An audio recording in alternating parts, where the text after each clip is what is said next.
esta mañana, bajo un esplendoroso sol, recibimos la Navidad y las Pascuas.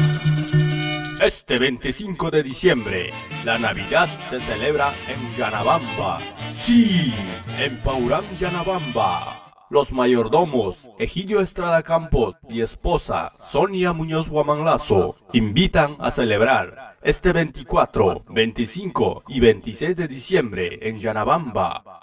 Llega la mejor orquesta de todos los tiempos, Orquesta Internacional Selección Tromes del Perú de los hermanos Muñoz, con sus amplios repertorios costumbristas, música variada de nuestro folclore.